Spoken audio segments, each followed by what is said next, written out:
Hello, everybody, and welcome to Battleground 2017, WWE Battleground 2017 reactions, whatever you want to call it. A few things before we get started. Number one, I actually really can't move the camera, but as you can see, I'm around very different surroundings than what I am usually.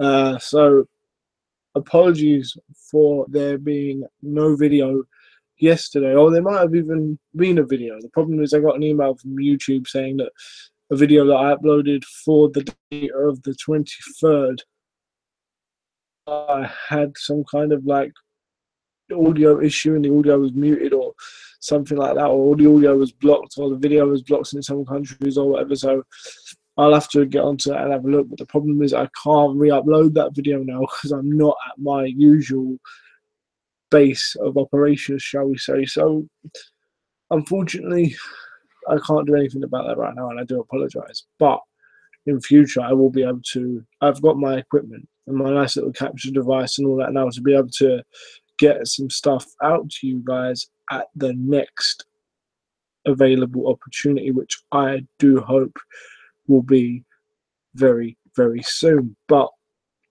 that is not what we are here to talk about right now. We are here to talk about WWE Battleground 2017. And first of all, if I do sound less than 100%, or if I do sound less than great, it's because the day of Battleground, which for us UK fans is a Sunday, well, it's a Sunday for Americans as well, but it's basically a Monday morning, early Monday morning.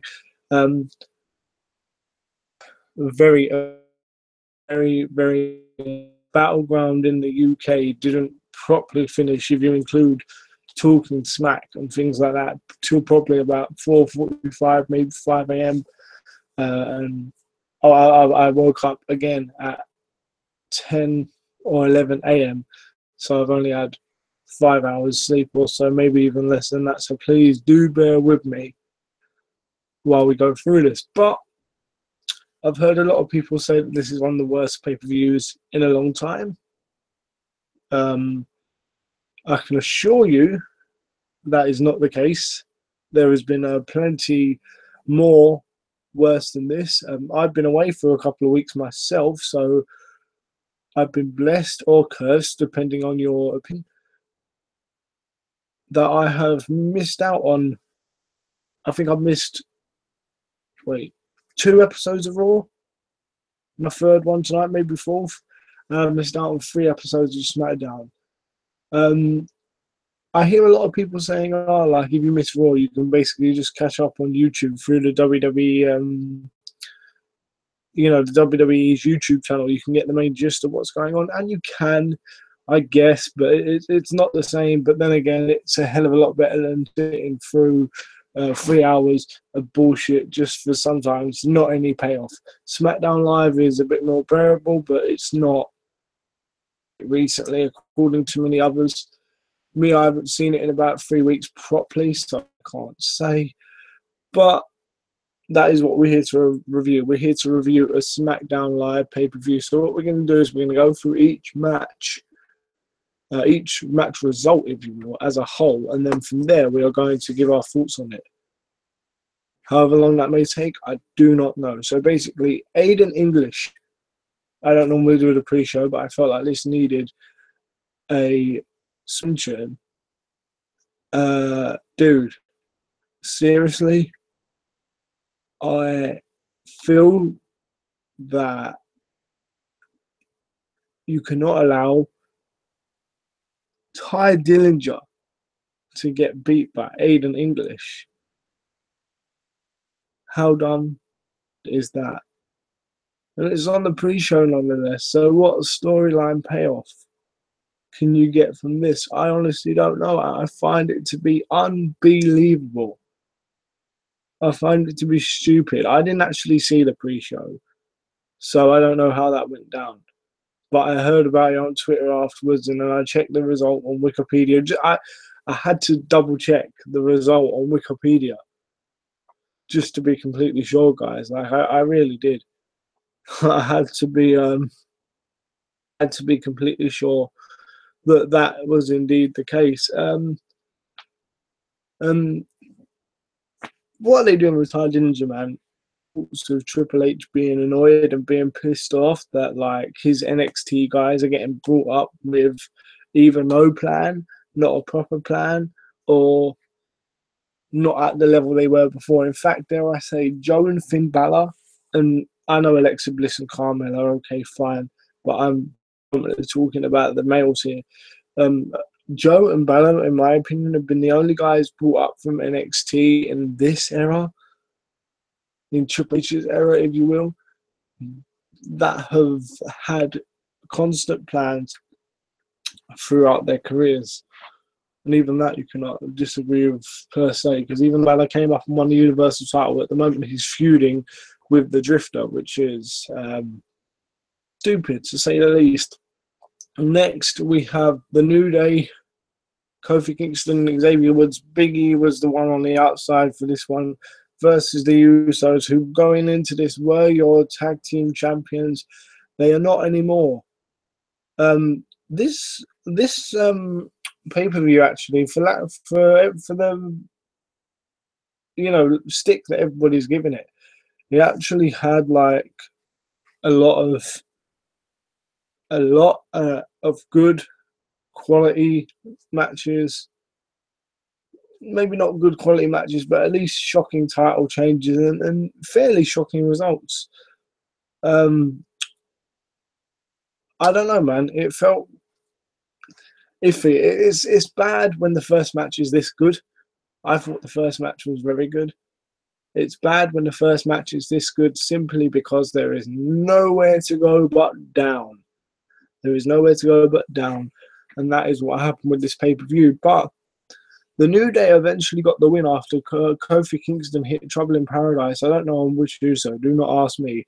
And then Xavier Woods, in my opinion, I don't really like Xavier Woods in the ring that much, because I don't feel like I've seen enough of him. But he impressed me tonight, man. Like, he did like this kind of springboard elbow, and I personally thought one of the Usos was too far away, but he got it 1, 2, 3, and the New Day are the SmackDown Live Tag Team Champions. Now, am I correct in saying that makes them the first team since the brand splits hold the Raw Tag Team title and the SmackDown Tag Team title?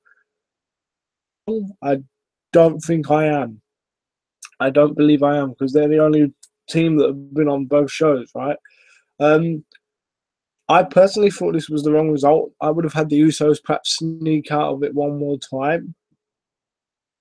The New Day maybe win at SummerSlam because it's a bigger stage, bigger event. You know, it's in Brooklyn and stuff like that.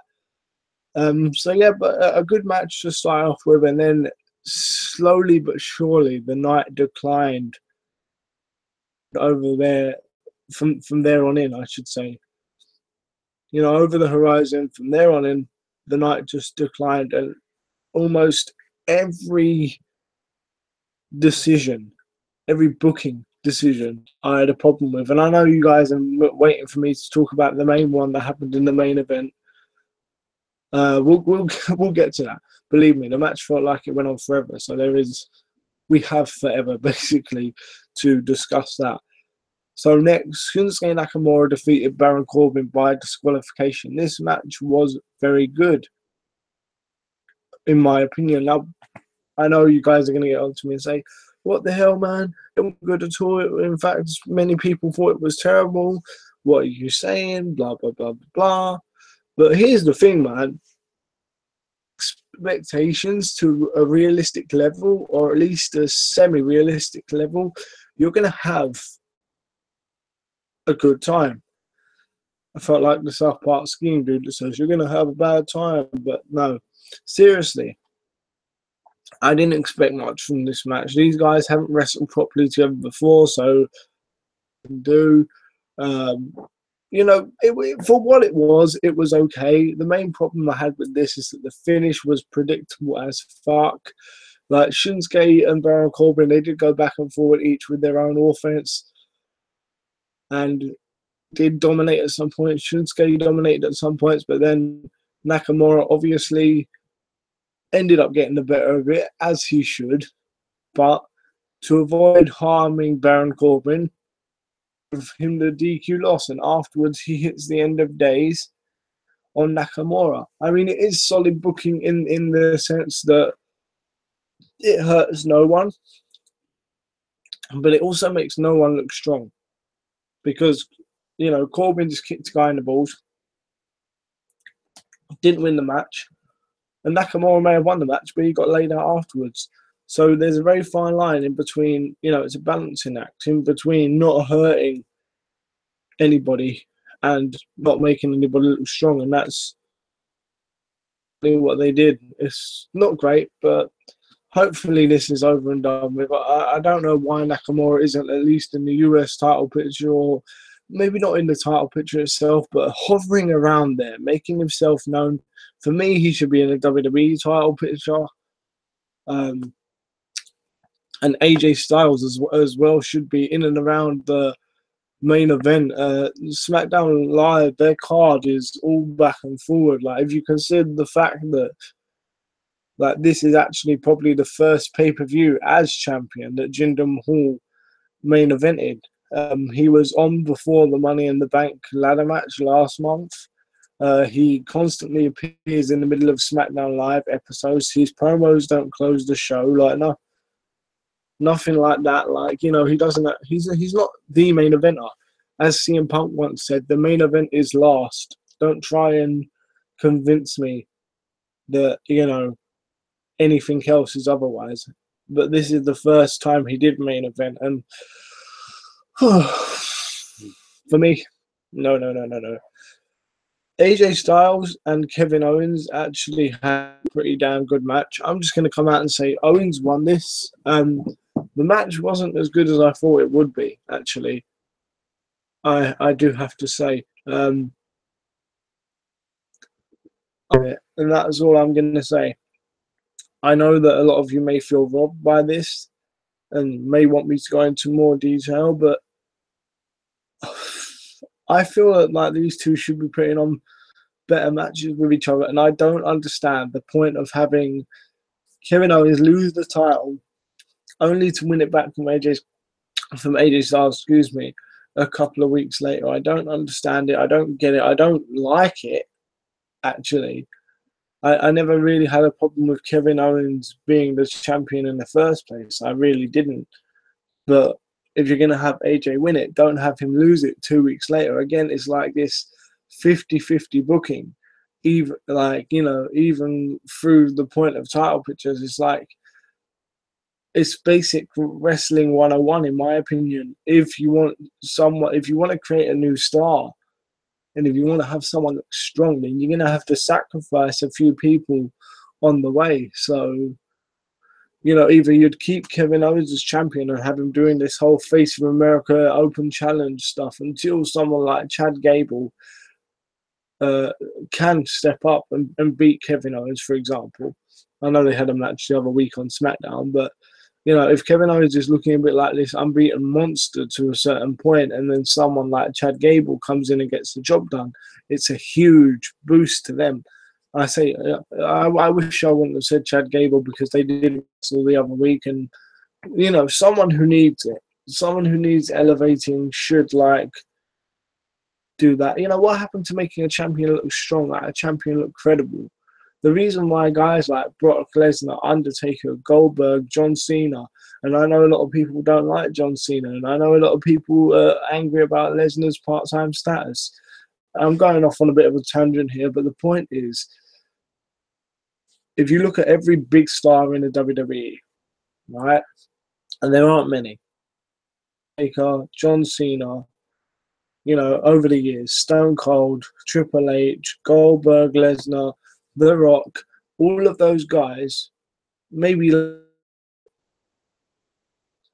all of those guys, or most of those guys, got over because of the fact that at one point or another, they were painted as unstoppable. And if The Rock and Stone Cold faced off, for example, or, you know, or Stone Cold and Triple H, or Brock and Lesnar, or Brock and Lesnar, Brock and Goldberg, or Undertaker and Lesnar, or Undertaker and Stone Cold, or anything like that.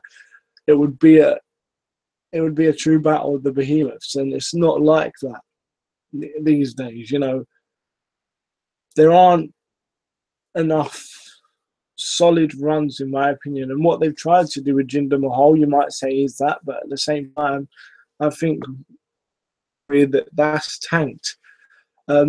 Going on next, although it was before AJ and is the women's match. I wanted to do this now because I want to reserve judgment on it for a little bit.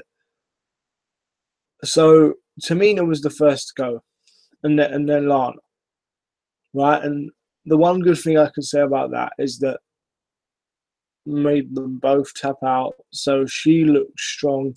She was then beaten by Natalya, right? I, for one, think Becky should be at least near the title picture, which she's not, which is annoying. Like, you know, I feel Becky is considerably better than people give her credit for. I'm biased because I'm from, like, you know, the UK, like same general like area where she's from, I guess Ireland, UK, Northern Ireland, all that kind of stuff, right? Maybe I'm biased, but I constantly feel that she's good on the mic. She's probably the best wrestler on the brand, her and Charlotte. And yeah, I don't understand why she didn't at least go to face Naomi, or at least go down to the final two. Speaking of Naomi, she was on commentary, although you wouldn't know it. It's not great. Naomi, what happened to a champion defending their title every 30 days, man? Like, well, then again, she did defend against Lana, didn't she? But then again, those matches were too short. And if I feel like I say then again one more time, I feel like I'm going to go mental. Help me, man. Help me with this pay-per-view. It's not great. It's not good. I feel like Donald Trump. It's not great. It's not great. Natalya and Charlotte were the two. And Natalya won. Now, a lot of people said, oh no, the wrong person won. Charlotte should have won. I'm in that camp, but I'm intrigued. And that is the one, that is perhaps, or this is perhaps, the one match throughout the pay-per-view to see where it goes next. Because Natalya versus Naomi, I think it would be nice for Natalya to win the title, even if it is just for a bit and Carmella cashes in on her. It does deserve something, man. She's been there for like almost, 10 years now? She might have even been there for 10 years. Credit where credit's due. The run. She beat Charlotte with a roll-up into the turnbuckle, and Charlotte banged her head on the turnbuckle, kind of knocked her out kind of thing. I guess that's a protected loss. I mean, at least she didn't tap out to the sharpshooter, right? That's what I've got to say about that. And I'm hoping Natalya and Naomi, both tremendous wrestlers, can put on a brilliant match.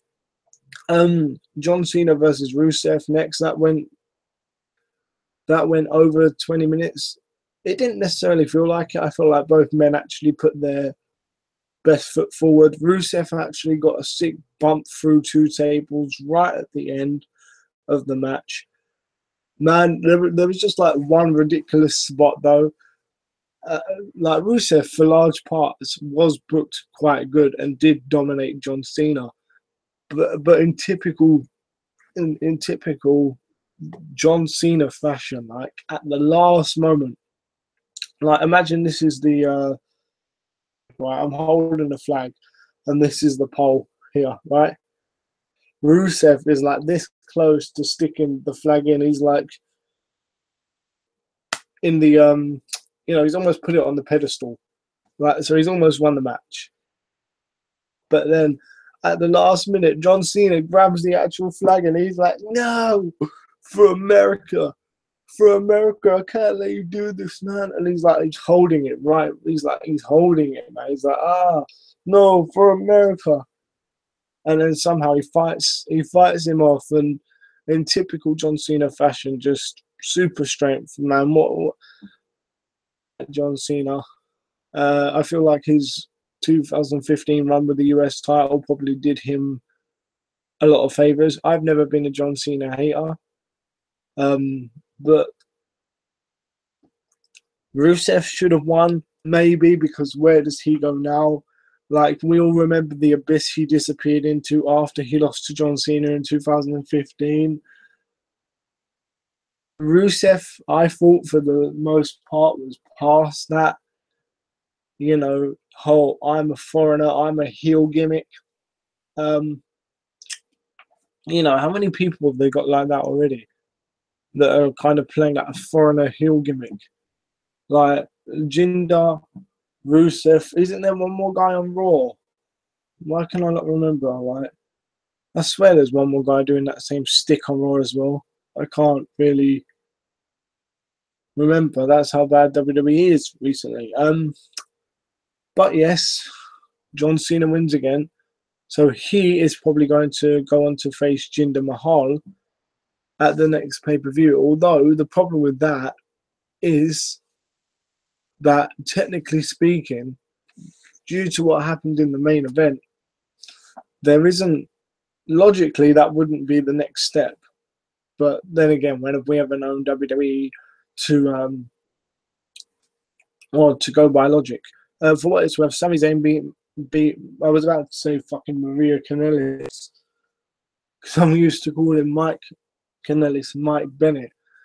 But yeah, Sami Zayn beat Mike Bennett in a rematch of their SmackDown battle a couple of days ago. This is another thing, man. 50-50 booking, especially on a new debuting star like Mike Kanellis. A lot of people would probably think they got a dead in the gimmick, dead in the water gimmick, and they may well have, but you're not helping them, man, by giving them elves like straight out the gate. Like, if you want to play Mike up as this guy that can barely, get the job done by himself and constantly needs help, like, let that be the case.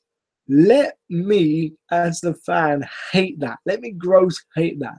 Let somebody get closer, and by closer, I mean like close every match. So, for example, in the first match, went on SmackDown the other night, just a simple distraction. Then the next match, you perhaps have the Maria distract the referee when he's tapping out. Perhaps the next match you have the opponent accidentally like run into Maria or something like that, and then get blindsided. Then maybe the next match you have Maria put Marty's leg on the rope. So each time he's getting closer and closer to being beaten. But every time Maria steps in to the point where he's almost in contention for the WWE Championship, has basically used his wife to get to the top to whatever extent, and no one's been able to like beat him thus far because he always somehow slithers out of it. I know it's a dead in the water gimmick, but just do something with it. Do you know what I mean? Like, why would you give him the gimmick in the first place if it's just if you're not willing to go in? That's the problem. WWE should always give what they can and go all in with whatever they have. And I'm criticizing them for not doing that, but then I'm about to criticize them for actually to do what I just said in the main event. Dude, it was terrible. I think it went for over 25 minutes. I'm saying a lot because I genuinely can't remember a lot that happened. So basically, they did that whole boring stick where, they lower the doors, and like all 4 cage doors were opened, and predictably all 4 cage doors were shut. But Randy foolishly called for the door to be open. He went for the RKO on Jinder. Jinder reversed. He went for the Colossus, and Randy got it into an RKO. Now, Why he just didn't call for the door to be open after he hit the RKO, I don't know. I hate it when wrestlers are made out not to have any common sense. That really grinds my gears. Yeah, man, that really annoys the fuck out of me. But whatever happens, happens. Then the Singh brothers come out from under the ring. They pull. At which point, Randy Orton's fucked. He can't climb over the. No, he can't get through the cage. So then he goes to climb over the cage. At which point, Jinder is also climbing out of the outer structure. Now, what's dumb about this is at a certain point, when Randy Orton stepped from the inner structure to the outer structure, like one leg on the outer structure, you know, when kind of like you step over, it's hard to explain. But he stepped for he was on the outside of the inner structure, if that makes sense. And then he stepped over to the outer structure. So, and at one point, he was at a higher level than Jinder Mahal, to the point where he actually, to engage Jinder in combat, if you will, he had to come down a level and to fly him. Why would you just not continue climbing? That's stupid. And one of the Singh brothers, Samir, I think it was, actually climbed through. This is after they used all kendo sticks and steel chairs and all that ridiculous malarkey. He actually climbed through a hole in the cage somehow and actually got through. So seeing him do that, why did Randy not try and do the same? Like, they're not that different inside. Randy Orton might be a bit bigger, but not bigger enough to the point where like he couldn't have been able to climb through it. It's just I hate it when wrestling ignores like, you know, basics. I know that like it's booked that way and it's like, you know, predetermined, it's a show and all that malarkey, but too blatant like times. I don't want to, you know, that's why I like the revival so much. I feel like, you know, instead of like, you know, all this malarkey, I don't know why I like malarkey all of a sudden, but instead of all this crap where like you see the babyface just reach for the hot tag and then the heel get fucked up, the revival, like they drag their partner to the corner and then tag themselves in.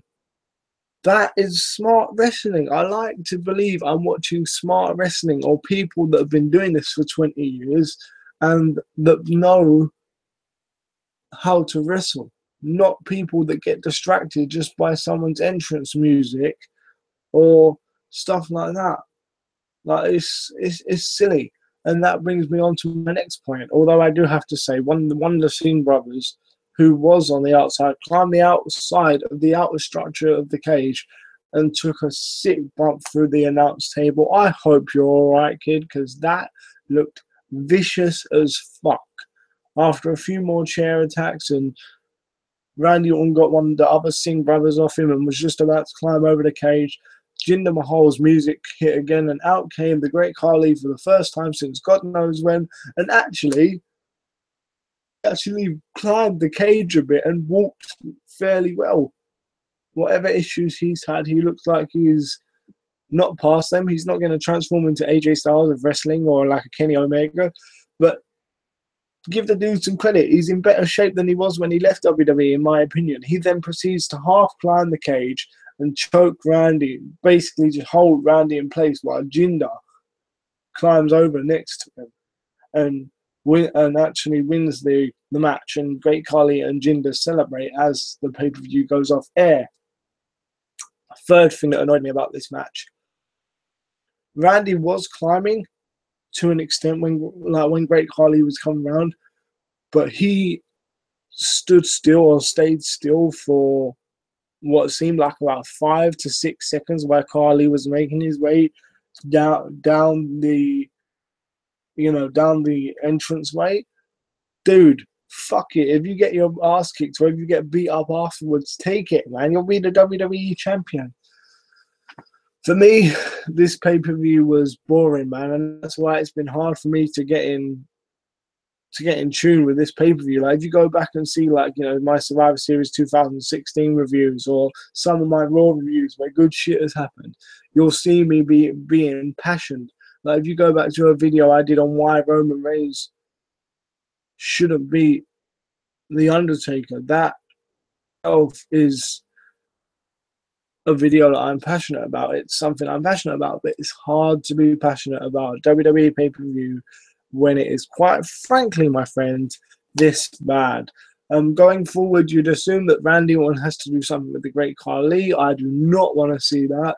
I don't know if the Great Khali is back permanently. You would assume he is, in maybe a managing role or just like a brutish bodyguard role. Don't get in the ring, Khali. Don't hurt yourself, mate. I'm happy for you on a personal level that you've got employment again or whatever. If that is the case, Indian network numbers and all that malarkey. The gender experiment has failed. Just get the title off him. Put it back on Super Cena if you must. But I'm done with it. Anyway, guys, that was my Battleground 2017 reaction and review. Let me know what you thought about that, and I will see you again soon for more Street Fighter, more WWE 2K17. GTA, I ain't done some GTA in a while. But, I don't know. The pay-per-view wasn't great. None of the booking made sense, apart from actually one thing. We still don't know who the fashion files, like who attacked the fashion police, basically. They were backstage. It was like another one of the X-Files skits. They got sneak attacked, and then one of them was dragged off. So I don't know. It's going to be Eric Rowan and someone in it. Eric Rowan and Luke Harper probably. Until next time, I will see you. I'm out. Thanks for watching. Peace.